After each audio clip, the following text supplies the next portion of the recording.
அனைவருக்கும் வணக்கம். நாளைக்கு விஜய் அவர்களுடைய கன்னியாகுமரி பிரச்சாரம், இதை பத்தி நம்ம டீடைல்டா பேச போறோம். நேத்து ஏன் காரைக்குடியில அவர் பேசல அப்படின்றதுக்கும் நம்ம டீடைல்டா நான் சொல்ல போறேன் காரணம். அதுக்குள்ள பாத்தீங்கன்னா இப்ப நாளைக்கு கன்னியாகுமரியில பிரச்சாரம் இருக்கு. கன்னியாகுமரியை பொறுத்த வரைக்கும் 51 நிபந்தனைகளோட அனுமதி கொடுத்திருக்காங்க. அங்க வேட்பாளர்களை ஆதரிச்சு விஜய் அவர்கள் பேச போகிறார். இது இப்ப கன்னியாகுமரியில இருக்கிற மாவட்ட மக்களுக்கு ரொம்பவே ஒரு சந்தோஷமான விஷயமா இருக்கு. நேத்து பாத்தீங்கன்னா காரைக்குடியில விஜய் அவர்கள் பேசாம போயிருப்பாரு. அதுக்கு ஏகப்பட்ட காரணங்கள் நம்மளோட கமெண்ட் பாக்ஸ்ல வந்த காரணங்கள் நான் சொல்லியிருக்கேன். வீடியோ மறக்காம ஸ்கிப் பண்ணாம பார்த்துட்டு நம்மளோட வீடியோவை ஷேர் பண்ணி விட்டுருங்க. லைக் அண்ட் சப்ஸ்கிரைப் பண்ணிக்கோங்க. இப்ப ஒவ்வொரு விஷயமா நம்ம தெளிவா பேச போறோம். இப்ப கன்னியாகுமரி மாவட்டத்தை பொறுத்த வரைக்கும் 6 சட்டமன்ற தொகுதிகள். நிறைய பேர் வேட்பாளர் இன்னும் தெரியாம இருக்குன்னு சொல்றீங்க. நான் ஒன்னொன்னா முதல்ல சொல்லிடுறேன். இப்ப கன்னியாகுமரி மாவட்டத்துல SR மாதவன் அவர்கள், நாகர்கோவில் ஜி பர்வீன் கிங் அவர்கள், Colachel doctor Prem Alex, Padmanabhapuram S Krishnakumar, Vilavancode K Michael Kumar, Killiyoor S அபிங். இப்ப கன்னியாகுமரி மாவட்டத்தை பொறுத்த வரைக்கும் ஏகப்பட்ட சட்டமன்ற தொகுதிகள். அதுல பூராத்தையும் ஆதரிச்சுதான் விஜய் அவர்கள் நாளைக்கு பிரச்சாரம் பண்ண இருக்கிறார். இதுக்கு முன்னாடி கடலூர் பிரச்சாரம் அப்படின்றது ரத்தா இருந்திருக்கு. அதுக்கும் நான் காரணம் சொல்லியிருப்பேன். ஏன்னா முழுக்க அங்க ஏர்போர்ட் இல்ல, ரோடு வழி பயணமா இருக்கும், கூட்டம் அதிகமா இருக்கும்.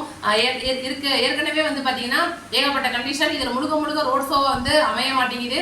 ரோட் ஷோக்கு அனுமதி கிடையாது, வெறும் பேசுற இடத்துல மட்டும்தான் அனுமதி. அப்படின்னும் போது கண்டிப்பா ஒட்டுமொத்த கூட்டமும் ஒரு இடத்துல வருவாங்க. இப்ப ரோட் ஷோ அப்படின்னா தலைவர் கையை காட்டிட்டு வரும்போது ஏதோ பாதி கூட்டங்கள் கலையறதுக்கு வாய்ப்புகள் இருக்கு. ஆனா ஒரு இடம் அப்படின்னும் போது ஏகப்பட்ட கூட்டங்கள் காவல்துறைக்கும் சவாலான விஷயங்களா அமைஞ்சிருக்கும். அப்படின்ற ஒரு காரணத்தினால தமிழக வெற்றி கழக சார்பில் கடலூர் பிரச்சாரத்தை தள்ளி வச்சிட்டாங்க.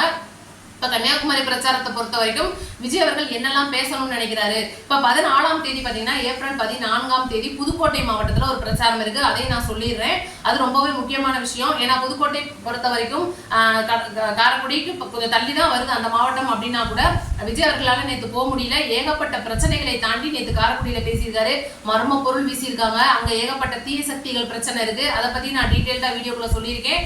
முக்கியமா கன்னியாகுமரி பத்தி இப்ப நாளைக்கு நம்ம இந்த வீடியோல நம்ம பேசுறது. நாளைக்கு நான் அவரோட பிரச்சாரத்தின் போது என்ன ஒரு டைமிங் அப்படின்னா மத்தியானம் 2 மணியிலிருந்து 8 மணி வரைக்கும் கன்னியாகுமரியில டைம் கொடுத்திருக்காங்க. இரவு 8 மணி வரைக்கும் அப்படின்னு கொடுத்திருக்கிற டைமை பொறுத்த வரைக்கும் கரூர் மாவட்டத்துக்கு அப்புறமா இந்த கன்னியாகுமரி மாவட்டம் தான் அமைஞ்சிருக்கு. ஏன்னா கரூர்ல இந்த மாதிரி ஒரு சம்பவம் நடந்ததுக்கு அப்புறமா தமிழக வெற்றி கழகத்துக்கு அந்த இரவு நேர டைமிங் கொடுக்கறதே இல்லை.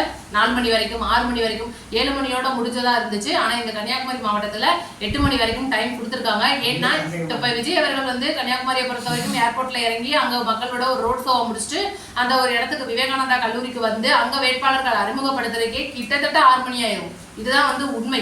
அப்ப இரவு நேரம் அப்படின்றனால கண்டிப்பா அதிக பாதுகாப்பு வேணும். ஏன்னா நமக்குள்ளேயும் அதிக பயங்கள் இருக்கு. நான் பயத்தை தான் நான் சொல்ல வந்தேன். ஏன்னா நேற்று காரைக்குடியில நான் சொல்லியிருக்கேன், நிறைய மர்ம நபர்கள் நிறைய மர்ம பொருள் வீச்சு. ஏன்னா காரைக்குடியை பொறுத்த வரைக்கும் தீய சக்தியோட ஒரு கூடாரமா இருக்கு. அது போக நாம் தமிழர் நாய் தமிழர் சீமான் அவர்களுடைய ஒரு இடம் அப்படின்றனால அங்க இருக்கிற அந்த கேவலமான நபர்கள் மிக மோசமான செயல்களையும் செஞ்சிருக்காங்க. இதுவும் எந்த ஒரு நியூஸ் கண்ணிலையுமே படல. நம்ம தான் பிரத்யேகமா வீடியோவும் நான் போட்டிருக்கேன். இதுக்கு முன்னாடி போட்ட வீடியோல நான் டீட்டெயிலா எல்லா விவரமும் சொல்லியிருக்கேன். பார்க்காதவங்க பாருங்க. இப்ப இந்த கன்னியாகுமரியை பொறுத்த வரைக்கும் விஜய் அவர்களுடைய என்ன பேசுவாரு இவர் இந்த வீடியோவை நம்மளோட கமெண்ட்ல சொல்றாரு. நாங்க கண் முன்னாடி பார்த்தோம் அப்படின்னு அவர் ஒரு பெரிய ஐயா. அவர் என்ன சொல்றாருன்னா, இந்த மாதிரி ஒரு கூட்டம் வருதுமா, விஜய் அவர்களை கட்சி துண்டு மாதிரியே போட்டுக்கிறாங்க. ஆனா அவங்க பேசுறதெல்லாம் பார்த்தா வேற மாதிரி தெரியுது, நம்ம கட்சிக்காரங்க மாதிரி தெரியல. முழுக்க விஜய் அவர்களை பேச விடக்கூடாது அப்படின்றதுதான் இவங்களோட வேலையா தெரியுது.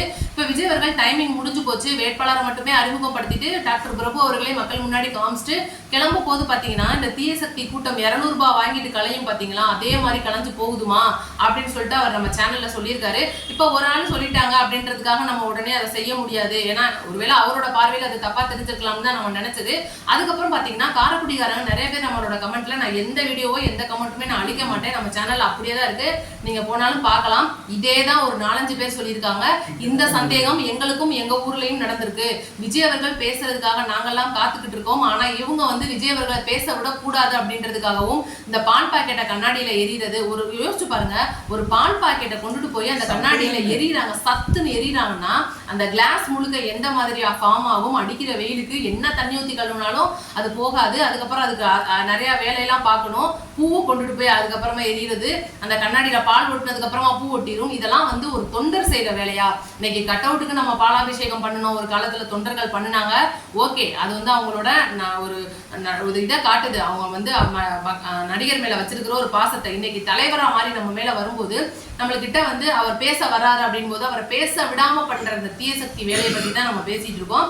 அப்ப நம்மளுடைய தொண்டர்கள் பேசுறது என்ன நினைப்பாங்க, டிவிகே காரனா இருக்கிறவங்க என்ன நினைப்பாங்க, நம்மளா இருக்கோம் இன்னைக்கு விஜய் ஏதாவது பேசிட மாட்டாரா, யாராவது ஸ்டாலினை போட்டு பொழந்துட மாட்டாரா, இந்த சீமானை போட்டு பொழந்துட மாட்டாரா, நம்மளை பேசுற நம்மளை தற்குறி கூட்டம் நம்மளை அணில் கூட்டம்னு சொல்ற எல்லாருக்கும் இன்னைக்கு பதிலடி சொல்லிட மாட்டாரா, நம்மளுக்கான ஏதாவது அறிவிப்பு சொல்லிட மாட்டாரா அப்படிதான் நம்ம நினைச்சு ஏக்கமா பார்ப்போம். அந்த வண்டிக்குள்ள உட்கார்ந்து இருக்கிற இடத்த விட்டு மேலே ஏறி வந்துட மாட்டாரா, ஏதாவது பேசிட மாட்டாரா, இதுதான் நம்ம எதிர்பார்க்கறது.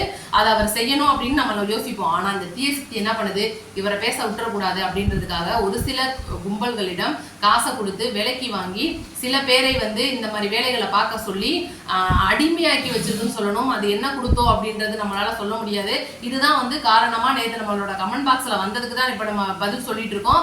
இதுதான் நடந்துட்டு இருக்கு, பல மாவட்டங்கள்ல நடந்துட்டு இருக்கு. விஜய் அவர்களால நேற்று காரைக்குடியில பேச முடியாம போய் அந்த தொண்டர்கள் கண்ணீர் மழுக கூறிக்கிட்டு இருக்கிறதுக்கும் இதுதான் காரணம். ஆனா நிறைய பேர் மதுரையில லாக் பண்ணிட்டாங்க, விஜய் அவர்களுக்கு அங்கேயே டைம் ஆயிடுச்சு, ஊர்ல இருந்து வழி நெடுகளும் அந்த ரோட் ஷோ மாதிரி நடந்துருச்சு, அதனால டைம் ஆயிடுச்சு.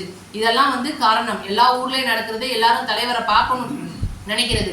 ஆனா அந்த வண்டிக்கு மேல நான் ஏறுவேன் என்னதான் இருந்தாலும் இப்போ ஒரு பாதுகாப்பு வலயத்துல இருக்கிற ஒரு வண்டிக்கு மேல ஏறும்போது அது தப்பா தான் நடக்கும். அப்ப அங்க என்ன ஆகும், தலைவருக்கு கெட்ட பேர் வாங்குற விதமா அது நடந்துரும் அப்படின்னு நியூஸ் சேனல் பூராமே பயங்கரமா இன்னைக்கு பாருங்க விஜய் இந்த மாதிரிலாம் பண்றாரு, அவங்களோட வேலையாட்கள் இந்த மாதிரிலாம் பண்றாங்க அப்படின்ற ஒரு நியூஸ் காட்டுவாங்க. அப்ப இது ஆட்டோமேட்டிக்கா மைனஸ் நியூஸ் ஆகும், ஆட்டோமேட்டிக்கா டைமிங் கூடிரும். இப்ப நேத்தெல்லாம் பாத்தீங்கன்னா சைக்கிள் ஓட்டி இருக்காரு. அப்ப எந்த அளவுக்கு அவர் மக்களை நம்புனா அத்த பெரிய கூட்டத்துக்குள்ள இறங்கி சைக்கிள் ஓட்டணும். இப்ப யோசிச்சு பாருங்க, ஒரு தலைவர் இப்ப அம்மா ஜெயலலிதா அம்மாவே எடுத்துக்கோங்க, எந்த அளவுக்கு மக்களை நம்பி இருந்தா முழுக்க முழுக்க அவங்க கார் கண்ணாடியை திறந்து விட்டுட்டே போயிருப்பாங்க, பயணிச்சிருப்பாங்க, நம்ம பார்த்திருப்போம். அந்த மாதிரி இப்ப யாராவது ஒருத்தர் நம்மளை சுற்ற மாட்டாங்களா, டக்குன்னு சுட்டுட்டாங்கன்னா என்ன பண்றது அப்படின்னு பயப்படுற தலைவர்னா வெளியிலேயே வரமாட்டாரு, அந்த புல்லட் ப்ரூஃப் வண்டியில தான் போவாங்க. ஆனா நம்மளோட விஜய் அவர்கள் முழுக்க முழுக்க மக்களை நம்பி என்ன கொடுத்தாலும் வாங்கி குடிக்கிறாரு. இன்னைக்கு அதுல நிறைய பேர் நம்ம கமெண்ட்ல சொல்றது இளநீலாம் வாங்கி குடிக்க வேணாம்னு சொல்லுங்க, ஜூஸ் எல்லாம் குடிக்க வேணாம்னு சொல்லுங்க, இந்த தீய சக்தி ஏதாவது பண்ணிரும், இந்த இவ்வளவு தூரம் பயந்துகிட்டு நம்ம இருக்கும்போது அண்ணனுக்கு எந்த ஒரு பயமுமே இல்லாம வெளியில வராது, சைக்கிள் ஓட்டுறாரு, ஏன் திடீர்னு நடக்கிறாரு. இந்த மாதிரி செயல்கள்லாம் நம்ம பார்த்துட்டு இருக்கும்போது இந்த தீய சக்தி இந்த மாதிரி வேலைகள்ல இறங்குறது அப்படின்றது கண்டிப்பா நடந்திருக்கு. இதுதான் அவங்க சொன்ன விஷயத்த தான் நான் உங்களுக்கு சொல்றேன். இப்ப பாத்தீங்கன்னா அடுத்து ரொம்ப முக்கியமான தமிழக வெற்றி கழகத்துக்கு முக்கியமான ஒரு பெரிய பிரச்சனையா அமைகிறதுன்னு பாத்தீங்கன்னா பூத் கமிட்டி பஞ்சாயத்து. இந்த பூத் கமிட்டி பஞ்சாயத்து புதுச்சேரியில வந்திருக்கு. என்னன்னா ஏற்கனவே நான் சொன்ன மாதிரி புதுச்சேரியில அதிகபட்ச வாக்குப்பதிவு இந்த தடவை நடந்திருக்கு. இந்த வாக்குப்பதிவு அப்படின்றத பொறுத்த வரைக்கும் அங்க புதுச்சேரியில இருக்கிற பூத் ஏஜென்ட்டுகளை தீய சக்தி மற்றும் இந்த என்டிஏ காரங்க எவ்வளவு தூரம் மிரட்டி இருக்காங்க அப்படின்னு பெரிய நியூஸ் வந்திருக்கு. அதை நான் உங்களுக்கு தனிப்பட்ட வீடியோல காட்டுறேன். இந்த வீடியோவை பொறுத்த வரைக்கும் தயவுசெய்து 4-5 பேருக்கு ஷேர் பண்ணி விடுங்க, அப்பனா தான் அடுத்தடுத்து அவங்களுக்கு தெரியும். இப்ப நாளைக்கு கன்னியாகுமரியில விஜய் இப்படின்னா இவ்வளவு ஊர்கள்ல பேசாம விட்டுருக்காரு, கண்டிப்பா நாளைக்கு அதை பேசுறதை நம்ம எதிர்பார்க்க போறோம். அது போக 14ஆம் தேதி பெரிய அப்டேட் ஒன்று வந்திருக்கு, புதுக்கோட்டைக்கு போறாரு. அதே 14ஆம் தேதி ஜீ தமிழ்ல மக்கள் நாயகன் அப்படின்ற நிகழ்ச்சியில நேருக்கு நேரா உட்காந்து பேசுறாரு. மற்றும் இந்த ஜனநாயகன் படம் நிறைய பேர் கேட்ட அந்த முக்கியமான விஷயத்துக்கு நான் இப்பதான் வரேன். இந்த ஜனநாயகன் படத்தை பத்தி நம்ம சொல்றது, இந்த படத்து குழுவினர் என்ன சொல்ல வர்றாங்க அப்படின்னா, நேத்தே நான் சொல்லியிருப்பேன், அதுக்கான பயங்கர கண்டனமும் தெரிவிச்சிருக்கேன், ரொம்பவே அசிங்கமாவும் அவங்களை திட்டிருக்கேன் இந்த மாதிரி வெளியிட்டவங்கள. என்னன்னா ஒரு நல்ல குடும்பத்துல பிறந்தவன் இந்த மாதிரி செயலை பண்ண மாட்டான், இந்த மாதிரி பார்க்க மாட்டான் அந்த படத்தை. அந்த படக்குழுவினர் சொன்னது, இந்த படம் எப்படி வெளியா இருக்குன்னா எடிட்டர் ரூம்ல இருந்து வந்திருக்கிற மாதிரி தெரியுது, நெனல் போயிட்டு வர்ற மாதிரிலாம் இருக்கு, இந்த மாதிரி நடக்கிறது எடிட்டர் அடையில தான் இருக்கும் அப்படின்னு படக்குழுவினர் ஒரு குற்றச்சாட்டு. எடிட்டர் பாத்தீங்கன்னா பிரதீப் இ ராகவ் அவரோட பேரு. இதை சுத்தி தான் அமைது. இது பெரிய ஒரு ஸ்கேமாவே நடந்திருக்கு. இந்த ஸ்கேமை பத்தி நான் தெளிவா அடுத்த வீடியோல போடுறேன். நம்ம சேனலை சப்ஸ்கிரைப் பண்ணிட்டு மறக்காம அப்படியே இந்த நோட்டிபிகேஷன் ஒன்று ஆன் பண்ணி வச்சிருங்க, அப்பதான் அடுத்தடுத்த வீடியோ உங்களுக்கு வரும். நிறைய பேர் வரமாட்டேங்குதுன்னு வேற கம்ப்ளைண்ட் பண்றீங்க. தயவுசெய்து அந்த மணி பட்டன் ஒன்று இருக்கும், அதை தொட்டுருங்க, ஷேர் பண்ணி விடுங்க. நன்றி, வணக்கம்.